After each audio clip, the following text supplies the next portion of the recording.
Au cimetière de Pontlieu, au Mans, dans la partie historique, menacée actuellement à la suite des remaniements du cimetière, se trouve ce monument particulier, cette pyramide sur colonne qui a été édifiée en mémoire de la bataille du Mans de 1871.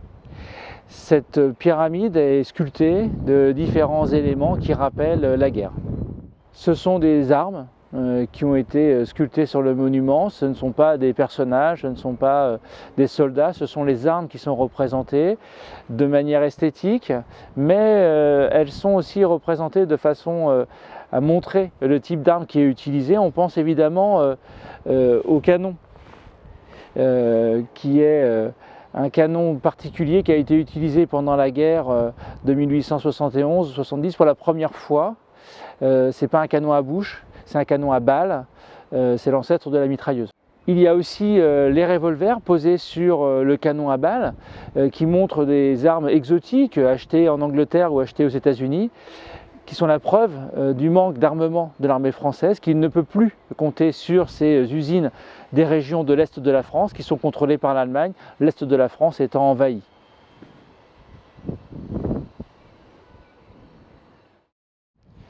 Il y a aussi la tombe d'Adrien Thironneau qui est remarquable dans ce cimetière de Pontlieu au Mans. Adrien Thironneau est l'ancien maire du Mans, il décède en 1915, il a été président du Conseil général de la Sarthe, c'est un homme politique d'importance et sa tombe montre l'importance qu'il a prise dans l'histoire du Mans et l'importance de sa famille. Adrien Thironneau, durant la guerre franco-prussienne, s'est engagé. Il était officier des francs-tireurs et il a combattu contre la présence des armées allemandes. Ce n'est pas un soldat de l'armée française, c'est un représentant de ces soldats spontanés qui défendent non pas la grande nation française, mais la petite patrie, la nation locale, le village, la ville, le département, contre l'invasion des troupes allemandes. Or, sur sa tombe, il n'est pas fait mention de sa participation à la guerre, quand bien même c'est une participation que l'on pourrait qualifier d'héroïque. Il y a donc un choix de ne pas la noter sur la tombe et de noter au contraire le reste de sa carrière politique.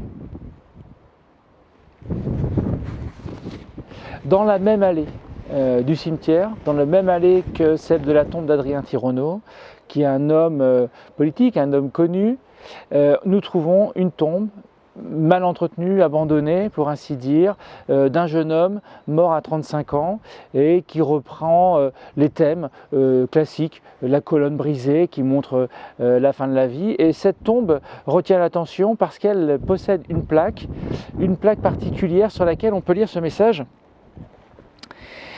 Monument élevé par les mécaniciens et chauffeurs de Paris et de la Ceinture-Est à leurs collègues et amis âgés de 35 ans, décédé le 23 octobre 1888.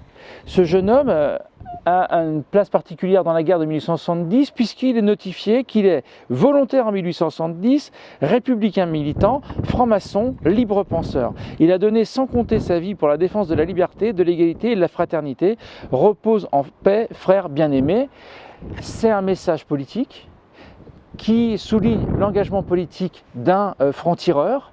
Cette fois-ci, c'est la revendication d'une mémoire politique individuelle, d'un engagement individuel en faveur d'un projet politique, un projet républicain. Et il est nécessaire, je crois, de se rappeler de la complexité de ces mémoires militaires, puisque c'est elles qui reflètent la complexité de l'engagement des Français durant la guerre contre l'Allemagne en 1870.